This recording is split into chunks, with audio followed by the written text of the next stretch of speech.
আমি এটা বলছি আপনাকে, কোনোভাবে যদি তিনি গোপালগঞ্জ বা টুঙ্গিপাড়া পৌঁছাতে পারেন, সেখানে শেখ হাসিনাকে হত্যা করার মতো হিম্মত বা সুযোগ যারা পাবেন না, কেউ পাবেন না। যারা করতে যাবেন তারা না মার খেয়ে মারা যান। তাদের জন্য আমার আগাম চিন্তা রইল। তারা যেন সাবধানে যান শেখ হাসিনাকে আক্রমণ করতে। কারণ আমি জানি টুঙ্গিপাড়ায় মিনিমাম একটা সংখ্যা হিসেবে পেয়েছি ২০ লক্ষ লোক সেদিন থাকবে সেখানে। আমি তো বলছি বারবার, বাংলাদেশ আবার একটা ৭১-এর মুখে। আবার একটা ৭১-এর মুখে। এখন এই নিয়ে কেউ আমাকে প্রশ্ন করেন, ৭১-এ তো ভারত সঙ্গে দিয়েছিল। এখন কি সেটা করবে? সেরকম কিছু আছে। তারেক রহমান সরকারের সঙ্গে এত ঘনিষ্ঠতা। ২০০১ থেকে ২০০৬ তো বিএনপি সরকার ক্ষমতায় ছিলেন। তাদের সঙ্গে তো ভারত সরকারের সম্পর্ক ছিল, খুবই ভালো সম্পর্ক ছিল। তাতে কি হয়েছে? তাতে কি শেখ হাসিনার ক্ষমতায় আসা সেটা আটকেছে? আটকায়নি তো। সুতরাং এগুলো রাজনীতিতে থাকবে, তাদের খুব স্বাভাবিক বুদ্ধিতে এগুলো মনে হচ্ছে। কিন্তু বঙ্গবন্ধু পরিবার যে ধরনের তারা ঝুঁকি নিতে, সাহস নিতে পারে, সেই ঝুঁকি বা সাহস আর কোন দলের পক্ষে নেওয়া সম্ভব হয় না। যে যতই ঝুঁকি থাকুক, মৃত্যু ভয় থাকুক, শেখ হাসিনা দেশে ফিরতে চান। তার এই কনফিডেন্টের উৎস কি? তিনি কি সত্যিকার অর্থে ফিরে আসছেন? এবং বাস্তবতা কি বলে? তারপর আমরা সার্জিও প্রসঙ্গে যেতে চাই। জন গৌতম লাহিড়ী। না, এখন মার্কিন যুক্তরাষ্ট্র তারা দেখবে শেখ হাসিনা ফেরার কারণে তাদের যে স্বার্থ বাংলাদেশে যারা রক্ষা করে, তার ফলে তার কোনো বিপরীত কিছু ঘটবে কি ঘটবে না। সেটা একটা কারণ হতে পারে। সার্জিও গোর সেই জন্য বাস্তব অবস্থা তিনি পর্যবেক্ষণ করবেন। কিন্তু বাংলাদেশের বর্তমান সরকার বা অন্য জামায়াত বা অন্যরা তারা যে যাই মুখে বলুন যে শেখ হাসিনা বলে আর কিছু নেই, শেখ হাসিনা সমর্থক কিছু নেই, এটা তো বাস্তব ঘটনা। তাদের প্রভাবশালী গোয়েন্দা সংস্থা আছে এবং সিআইএ এর একজন গোয়েন্দাও আছেন আর এই মুহূর্তে বাংলাদেশে। ফলে তিনি নিশ্চয়ই সার্জিও সফরের আগে বিস্তারিত তথ্য তিনি জোগাড় করেছেন। এগুলো সার্জিও গোরের কাছে হয়তো পৌঁছে দিয়েছেন বা পৌঁছে দেবেন। বাস্তব পরিস্থিতিটা হচ্ছে শেখ হাসিনার প্রবল সমর্থন আগের তুলনায় আরো অনেক বেড়ে গিয়েছে বাংলাদেশে। শেখ হাসিনার প্রথম ভরসাস্থল সেটা। আমি আজকেই শুনেছি যে তিনি কিছু এই প্রথম আরেকটি বাংলা এই ভারতীয় একটি ম্যাগাজিনে তিনি সাক্ষাৎকার দিলেন, যে ম্যাগাজিনটি আজকে প্রকাশিত হয়েছে, আউটলুক। সেখানে তাকে প্রশ্ন করা হয়েছিল যে ভারতের পররাষ্ট্র মন্ত্রণালয় তো বলছে যে আপনাকে ফেরত দেওয়ার প্রশ্নটা তো সেটা হচ্ছে বন্দি প্রত্যার্পণ চুক্তি অনুসারে তারা করতে চান এবং সেই আইনি বিচার ইত্যাদি দেখে। তো তিনি তো জবাব দিয়েছেন, আইনি বিচারের প্রত্যার্পণের তো প্রশ্ন কিছু আসছে না, সেটা স্বাভাবিক সময় লাগবে। আমি তো অত সময় দিতে পারবো না বাংলাদেশ। আমাকে ফিরতে হবে, কারণ সেখানকার মানুষের জন্য ফিরতে হবে। ফলে তিনি ফিরবেনই। তিনি আরো পরিষ্কার করে দিয়েছেন যে আমি জানি যে আমার জীবনের ঝুঁকি আছে। আমি জানি না এটা এই যে কম বুদ্ধি তো এইটুকু তো বুদ্ধি আছে। তাহলেও যাবো। তাহলেও যাবো। দেখা যাক তারা আমাকে হত্যা করেন কিনা সেখানে। বর্তমান সরকার সাবেক প্রধানমন্ত্রীকে খুনের দায়ে অভিযুক্ত হন কিনা বিশ্বের দরবারে, সেটা দেখার বিষয় আছে। তো এগুলো তো সবসময় বাংলাদেশে যারা আছেন তারা তো আসলে অনেকটা মানে চিন্তিত, উদ্বিগ্ন, সেটা কিন্তু বোঝা যায় তাদের কার্যকলাপ দেখে। এখন আপনি যে কথাগুলো বললেন তার আগে আপনাকে আরেকটা আজকে গুরুত্বপূর্ণ সংবাদ জানাতে চাই, যেটা হয়তো আমি জানি না বাংলাদেশের গণমাধ্যমে সেটা প্রকাশিত হচ্ছে কি হচ্ছে না বলতে পারবো না। সেটা হচ্ছে যে ভারতের পররাষ্ট্র মন্ত্রণালয়ের স্ট্যান্ডিং কমিটি, যার চেয়ারম্যান শশী থারুর, তিনি গত কয়েক মাস আগে মানে গত বাজেট অধিবেশনের আগে তিনি পররাষ্ট্র মন্ত্রণালয়ের কাছে বাংলাদেশ বিষয়ে কতগুলো তারা কমিটি, সর্বদলীয় কমিটি, সব দল আছে তাতে, বিজেপি, কংগ্রেস, কংগ্রেস, সবাই, বিজেপিও আছে, শাসক বিজেপিও, সবাই প্রশ্ন করেছিল যে বাংলাদেশের ব্যাপারে ভারত সরকার কি রণনীতি নিচ্ছেন এবং দুদেশের সম্পর্কে আদৌ কোনো উন্নতি হবে কি হবে না। পররাষ্ট্র মন্ত্রণালয় মিনিস্ট্রি অফ এক্সটার্নাল অ্যাফেয়ার্স বলে যে স্ট্যান্ডিং কমিটির রিপোর্ট আমি দেখলাম, আমার কাছে এসছে, আমার কাছেই আছে। এবং সেটাতে দেখলাম তারা স্পষ্ট ভাষায় লিখেছে ভারত বাংলাদেশের সম্পর্কটার ভিত্তি হচ্ছে ১৯৭১ সালের মুক্তিযুদ্ধের আদর্শ, তার বাইরে নয়। এবং ভারতবর্ষ চায় বাংলাদেশের শান্তি, স্থায়ী, গণতান্ত্রিক এবং অন্তর্মুখী, অর্থাৎ সকলের অংশগ্রহণের একটা রাজনৈতিক ব্যবস্থা এবং তার সঙ্গে মানুষের স্বার্থে কিছু, মানুষের স্বার্থ প্রধান। এবং দুই দেশের মানুষের উপকার হবে এমন কাজ ভারত বাংলাদেশের সঙ্গে করতে চান। কিন্তু তারেক রহমান সরকারকে তারা কিন্তু এই কমিটি তার রিপোর্টে কিন্তু স্বাগত জানিয়েছেন, ওয়েলকাম করেছেন, যে তারা আশা করেন যে ভারত বাংলাদেশের মধ্যে তারা লিখেছেন ৪২ টা যৌথ ওয়ার্কিং গ্রুপ আছে, তাদের যেন বৈঠক শুরু হয়।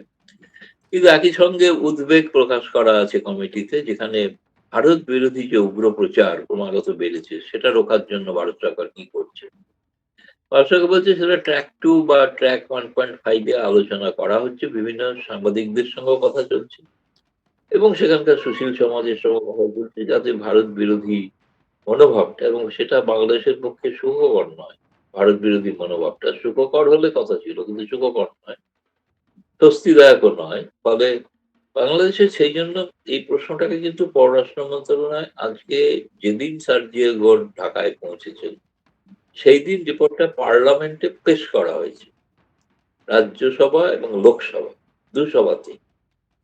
এবং আমি তো লিখেছি এখানে, আ দেখা যাক বাংলাদেশে প্রকাশিত হয় কিনা। কিন্তু সেখানে কিন্তু পরিষ্কার স্পষ্ট ভাষায় বলা আছে যে ভারত চায় তারেক রহমান সরকারের সঙ্গে সম্পর্ক এগিয়ে নিয়ে যেতে। কিন্তু তার ভিত্তিটা হবে কিন্তু একাত্ম। মুক্তিযুদ্ধের আদর্শে যেটা, যে সম্পর্ক গড়ে উঠেছিল ভারতীয় উভয় দেশের মানুষের সৈন্যবাহিনীর রক্তপাতের মধ্যে দিয়ে, সেগুলোকে পুনরুক্তি করা হয়েছে আজকে আবার। ফলে এটা খুবই একটা তাৎপর্যপূর্ণ বিষয় আমার মনে হয়েছে। কারণ ভারত সরকার তার যে ঘোষিত নীতি, তার থেকে ভারত সরকার সরেনি বা সরছে না। সেটা যিনিই ক্ষমতায় থাকুন বাংলাদেশে। ভিত্তিটা হতে হবে ১৯৭১ এর মুক্তি।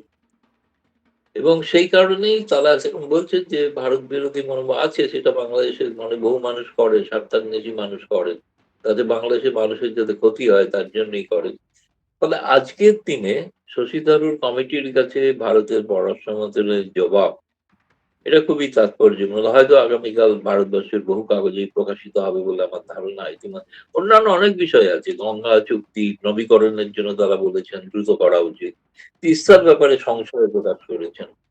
আ এখন এগুলো তো আছে, বর্ডার ইত্যাদি যাবতীয় দ্বিপাক্ষিক বিষয়ের যে বিভিন্ন সেক্টর, সব বিষয়ে তাদের প্রশ্ন ছিল। সব বিষয়ে বিস্তারিত দীর্ঘ রিপোর্ট। ফলে পুরোটা এখনো আমি সম্পূর্ণ খুঁটিয়ে পড়ে উঠতে পারিনি।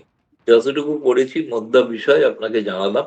ফলে এটা আজকের দিনের জন্য একটা বার্তা। এখন দেখতে হবে সার্জেই গোর, আমি শুনেছি তিনিও বাংলাদেশে অন্তর্মুখী সমাজ, রাজনৈতিক সমাজ গঠনের পক্ষে। আওয়ামী লীগকে পুরো সম্পূর্ণ বাইরে রাখা হবে, এটা রিপাবলিকান পার্টির প্রতিনিধি এটা চান কিনা সেটা আমরা কাল সেটা শোনা দরকার প্রকাশ্যে। দেখুন, যে কথা বলেছেন সার্জেই গোর, তিনি যা টুইট করেছেন, বাংলাদেশের পররাষ্ট্র মন্ত্রণালয় যেটা পররাষ্ট্রমন্ত্রীও বলেছেন সাংবাদিকদের, যে অত্যন্ত ভালো আলোচনা হয়েছে। কারণ গতকাল তো ভারতের দীনেশ ত্রিবেদী হাই কমিশনের সঙ্গে আলোচনা। তিনিও বলেছেন চমৎকার আলোচনা। তো সার্জেই গোর এবং ভারত দুজনের আলোচনাটাই এত চমৎকার যে এখন দেখা যাক এই চমৎকারিত্বটা ফলে কিনা সেটা দেখার বিষয় আছে আরকি। তো এখন এই দুজনেরই খুশি কথা বলে, মানে মানে বাংলাদেশের পররাষ্ট্র মন্ত্রণালয় দীনেশ ত্রিবেদীকেও খুশি করেছেন, সার্জি গোপেও খুশি করেছেন। এখন জানি না ওনার বাকি কর্মসূচি থাকলে বা জানলে তখন হয়তো জানতে পারবো বা বুঝতে পারবো কি হচ্ছে। কালকে তো আগামীকাল উনি শুনেছি কক্সবাজার পরিদর্শন করবেন। পরিদর্শন করে এসে তারপরে হয়তো প্রধানমন্ত্রী তারেক রহমানের সঙ্গে কথা বলবেন। আমি এটা শুনেছি, এটা আপনারা খোঁজ নিয়ে দেখতে পারেন। উনি কয়েকজন সাংবাদিকের সঙ্গেও মিলিত হচ্ছেন। আচ্ছা, সেখানে সেই সাংবাদিক কারা আমি নাম জানি না। অনুমান করতে পারি। কিন্তু অনুমানের ভিত্তিতে তো বলা সম্ভব নয়। কিন্তু আমি বুঝতে পারি যে তাদের কারোর সঙ্গে তিনি দেখা করবেন। এবং তাদের নিজেদের পছন্দ, তারা মার্কিন যুক্তরাষ্ট্র দূতাবাস তারা ঠিক করেছে। ফলে তার একটা সাংবাদিকদের আলাপচারিতায় অনেক কিছু স্পষ্ট বেরিয়ে আসবে এবং আশা করব সাংবাদিকরাই যাবতীয় প্রশ্ন করবেন।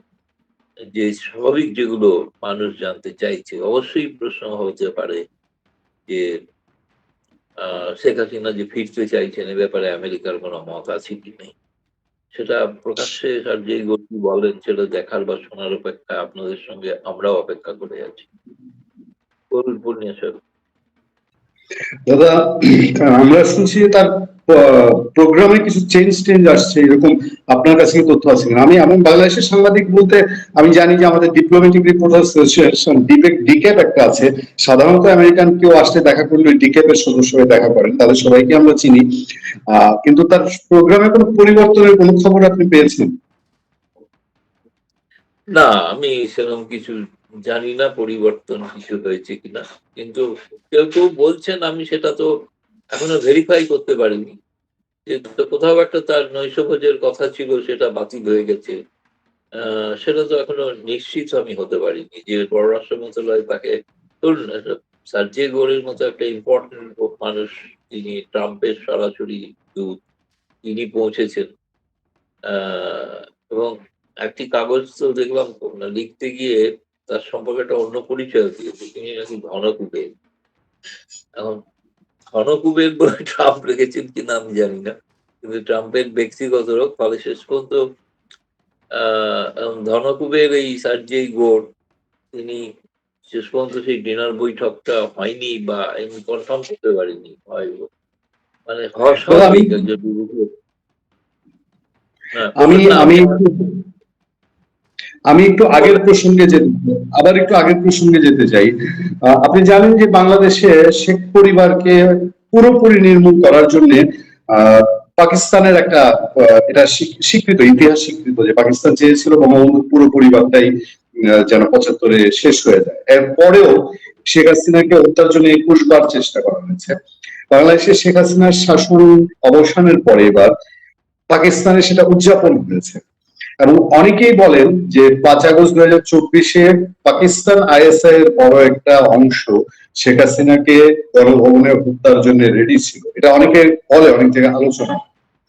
এবার তিনি দেশে যদি আসেন, যেভাবে বলছেন সেভাবে তিনি যদি আসেন, তাহলে বাংলাদেশে থাকা তার বিরোধীরা বেশি হুমকি, নাকি পাকিস্তান যে শক্তিটা চায় বঙ্গবন্ধু পরিবার পুরোপুরি নিঃশেষ হয়ে যাক, সেই শক্তিটা বেশি হুমকি?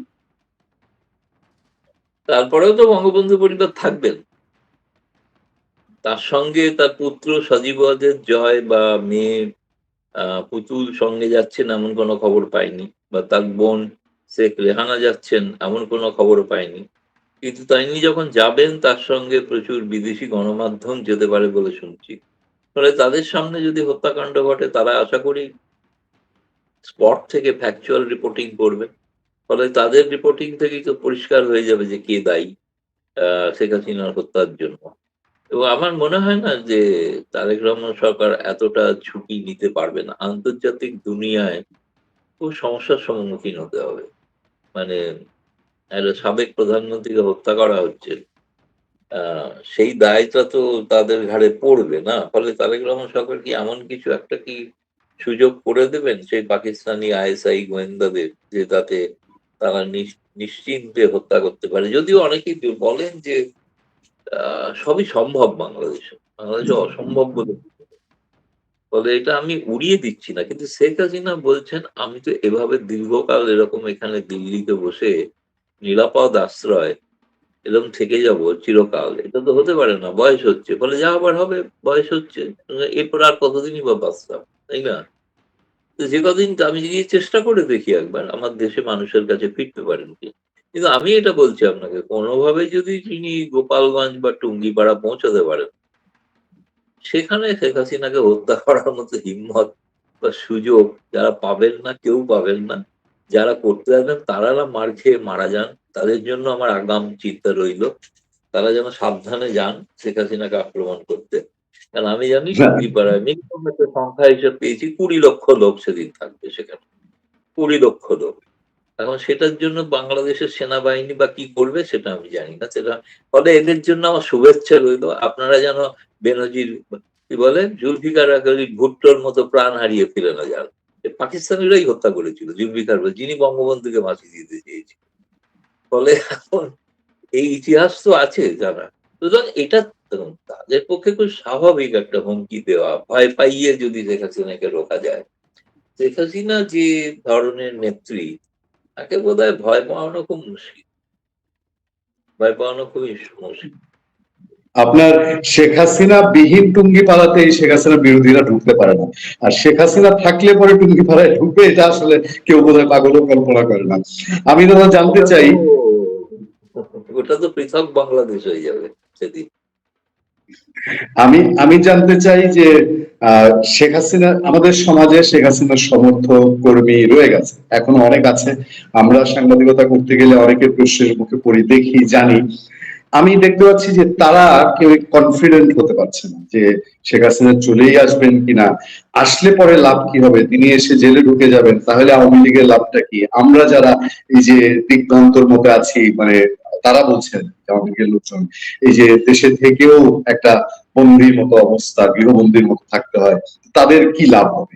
এই যে একটা কনফিডেন্সলেস সিচুয়েশন, এইটা কি একটা প্রভাব ফেলবে না শেখ হাসিনার আশা, যদি এই ধরনের আশা হয় এবং তিনি এসে জেলে ঢুকে গেলেন, তাতে কি লাভ হবে?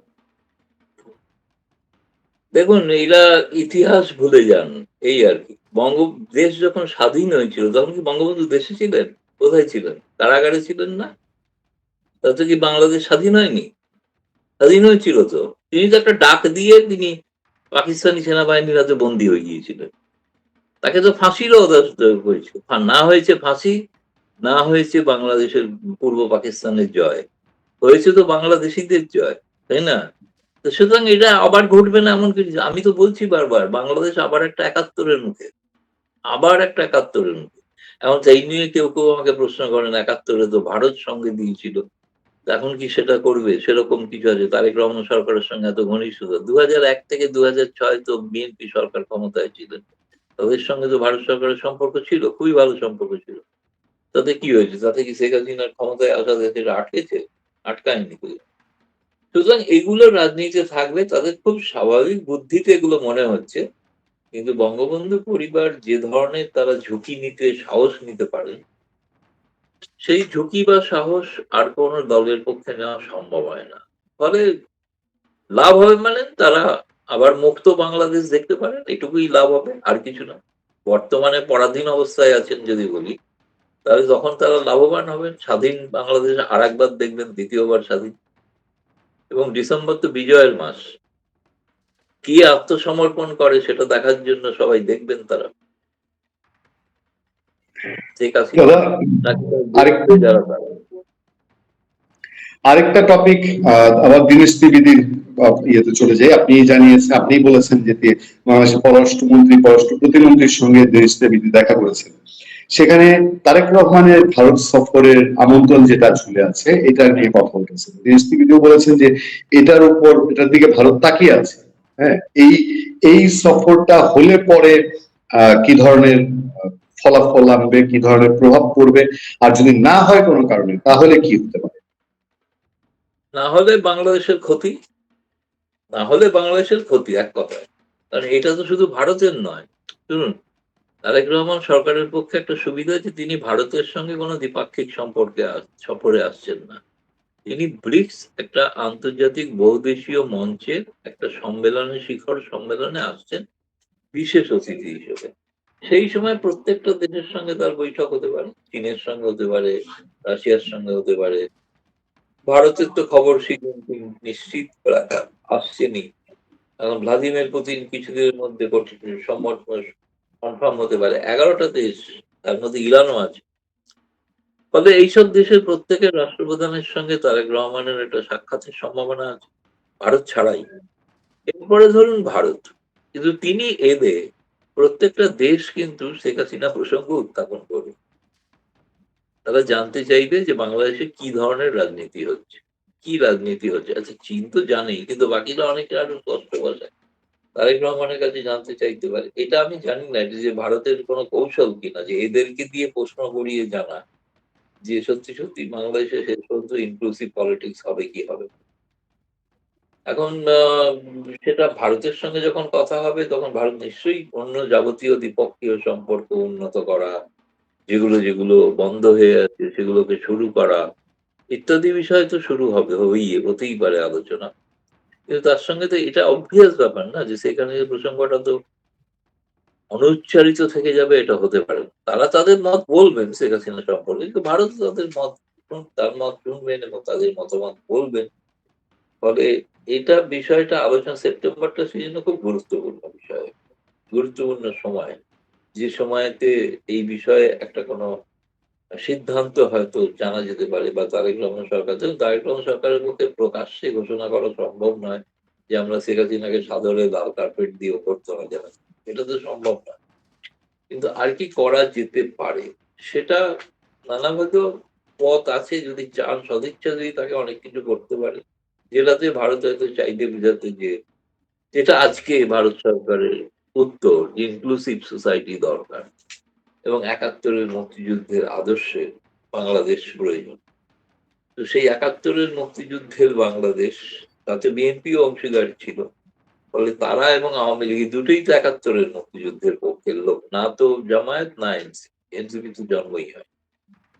তাদের বাবারা হয়তো লড়াই করে থাকতে পারে, তারা জানেও না। আমার জানি না তারা করেছিলেন কিনা তাদের। সন্দেহ আছে আরকি। বিশিষ্ট আপনাদের বুদ্ধিজীবী যিনি ছাত্রদের উঠেছেন, তিনি তো প্রকাশ্যে বই লিখেছেন যে ৭১ এর যে সংবিধান সেটাই ফ্যাসিবাদী সংবিধান। আমি আর নাম বলে তাকে বিখ্যাত করতে চাইছি না। আ তিনি, তার স্ত্রী একসময় ইউনূসের উপদেষ্টা হয়েছিলেন, মৎস্য উপদেষ্টা। এসেই ভারতে মাছ রপ্তানি বন্ধ করে দিতে চেয়েছিলেন এবং তার সঙ্গে তিনি আবার তার আগে পার্লামেন্টে মহিলাদের সংরক্ষণেরও বিরোধী ছিলেন। একজন মহিলা হয়ে মহিলা সংরক্ষণের বিরোধী ছিলেন। মানে বুঝতে পারছেন তো কি ধরনের পুরুষতান্ত্রিক মানসিকতার তারা। মানে সোজা কথা, খুব পিছিয়ে পড়া মানুষ। চিন্তাশীল, নিজেদের দার্শনিক বলে থাকেন। তা আসলে পিছিয়ে পড়া দার্শনিক, পিছিয়ে পড়া চিন্তার নেগেটিভ, নেতিবাচক চিন্তার দার্শনিক। এরা সমাজের কিন্তু কোনো উপকার করতে পারেন না, ক্ষতিই করতে। এখন ধীরে, ধীরে একটু বিচ্ছিন্ন হয়ে গেছেন দেখি, সেটা অন্য বিষয়। কিন্তু যেটা বলব যে আরেকটা বিষয় হয়তো আলোচনায় আসতে পারে সার্জিয়াগোর সফরে, আমার মনে হয় যে সেটা হচ্ছে যে এই রাষ্ট্রপতি নির্বাচন। রাষ্ট্রপতি নির্বাচনে যেটা বিএনপি তাকে চায়, যেটা বিএনপির ইচ্ছা আছে, তাকে দিয়ে করতে চায়, সবই ঠিক কথা। কিন্তু এখন আ সার্জিয়াগোর তাদের পছন্দ কি?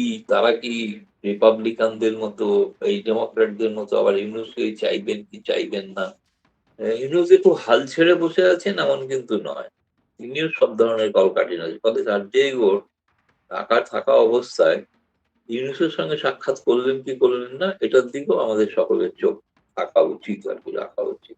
তিনি কার সঙ্গে বা কিছু যে বললেন যে তার সফরসূচি কাটছাঁট হয়েছে, সেটা জানা দরকার আরকি। কাটছাঁট বলতে কি বোঝাচ্ছে? তিনি কক্সবাজার থেকে ফিরে এসে প্রধানমন্ত্রীর সঙ্গে সাক্ষাৎ করবেন। আরো অনেকের সঙ্গে সাক্ষাৎ করার তার কথা, ইনক্লুডিং সাংবাদিক।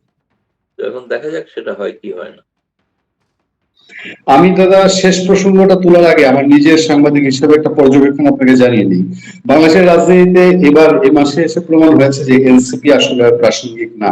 আমি অনেক সময় আমার আলোচনা ব্যক্তিগত শোগুলোতে আমি বলি যে আমার আমার প্রেডিকশন হলো যে এই দলটা বাংলাদেশে ফ্রিডম পার্টির মতো একসময় বিলীন হয়ে যাবে, ভ্যানিশ হয়ে যাবে। তারা একটা পদযাত্রা করছে, সেখানে লোক হয়ই না বলতে গেলে, একদমই লোকজন হয় না, পাবলিক পার্টিসিপেশন তো নাই, তাদের নেতা কর্মীও খুব কম।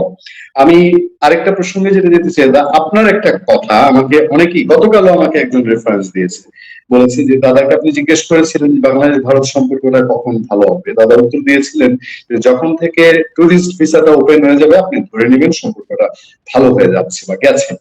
টুরিস্ট ভিসাটা ওপেন হলো বেশ অনেকদিন, ২-৩ সপ্তাহ হয়ে গেল, কিন্তু কোথায় যেন সম্পর্কে এখনো একটা টানাপোড়েন মনে হয়, একটু অবিশ্বাস মনে হয়, একটু দোলাচল, একটু পাকিস্তানের দিকে বেশি দুর্বলতা এরকম মনে হয়। এটার কারণটা কি? আমার মনে হয় ভিসার ব্যবস্থা যতটা সহজে ঘোষণা হয়েছিল উন্মুক্ত হওয়ার, ততটা কিন্তু উন্মুক্ত হয়েছে কিনা আমার একটু সন্দেহ আছে। একটু বোধহয় ভারত সরকার রাশ টেনেছে কোনো কারণেই। তার কারণ যেটা ভাবা হয়েছিল যে এই ধরনের একটা যে মানুষের উপকারের জন্য যে একটা সিদ্ধান্ত হলো, তাতে যে ধরনের আ প্রতিদান, প্রতিদান তো নয়, আমি বলছি তার যে একটা পাল্টা কিছু করা, উল্টে কিছু করা সরকারের পক্ষ থেকে। আমি তো বলছি তো তারেক রহমান সরকারের ক্ষমতায় আসার পর থেকে আপনি একটা কোনো উদাহরণ দিতে পারবেন না, যে উদাহরণে যে তারা ভারতের জন্য এত কিছু করেছে। কি করেছেন? কিছুই তো করেননি না। কিছু করতেও চাইছেন না। অথচ ভারত থেকে সুবিধা আদায় করতে চাইছেন। চাপ দিয়ে, ভয় দেখিয়ে এরকম ভাবছেন আরকি। কিন্তু ভারতকে ভয় দেখিয়ে তো কোনো লাভ নেই। আমার মনে হয় বাংলাদেশিদের নিজেদের ক্ষতি হবে। ভারতের অবশ্যই ক্ষতি হবে না যে তা না। ভারতের জন্য নিশ্চয়ই ক্ষতি হতে পারে। কিন্তু তার চেয়ে বেশি ক্ষতি হয়ে যাবে বাংলাদেশের সাধারণ মানুষের। ফলে সেইটার দিকে মাথায় রেখে তাদের আরো বেশি proactive স্ট্যান্ড নেওয়া উচিত বলে আমার মনে হয়। আমি জানি না শেষ পর্যন্ত কি হবে। কিন্তু তারেক রহমান, আমিও আশা করছি দীনেশ ত্রিবেদীর মতো তিনি আসবেন। যেটা বলেছেন অধীর আগ্রহে অপেক্ষা করছি। কিন্তু দীনেশ ত্রিবেদী এটাও বলেছেন, সিদ্ধান্তটা কিন্তু প্রধানমন্ত্রী নেবেন। আমরা আমন্ত্রণ জানিয়েছি। কিন্তু প্রধানমন্ত্রী সিদ্ধান্ত নেবেন। তবে তিনি এলে আমরা অধীর আগ্রহে তাকে সম্বর্ধনা দেওয়ার জন্য প্রস্তুত আছি আরকি। সেটা বলেছেন আরকি। ফলে এখনো তো সত্যি তারেক রহমান সরকার তো যদিও ইতিমধ্যে ব্রিক্স এর সম্মেলনের জন্য মিডিয়ার অ্যাক্রিডিটেশন শুরু হয়ে গেছে। মিডিয়ার অ্যাক্রিডিটেশন এর জন্য ৩১শে অগাস্ট হচ্ছে শেষ তারিখ। তার মধ্যে আবেদন করতে হবে যারা কভার করতে চান। ফলে বাংলাদেশের যারা কভার করতে চান তাদেরকেও কিন্তু এই সুযোগে সাংবাদিকরা কিন্তু ভিসা পেতে পারেন। যেটা বাংলাদেশ যে চট করে ভিসা পেতে অসুবিধা হচ্ছে। ফলে সেই সময় ব্রিক্স এর জন্য তারা যদি আবেদন করেন তাদের চট করে না করাটা অসুবিধা। কিন্তু সেটা তখনই হতে পারে। সেখানে কোনো প্রতিনিধিকেও তারেক রহমান এলে হবে না। সেখানে প্রধানমন্ত্রীকে আসতে হবে। প্রধানমন্ত্রী এলেই সেটা সম্ভব। এবং আমার ধারণা এখনো আমিও আশা করছি যে প্রধানমন্ত্রী হয়তো আসবে।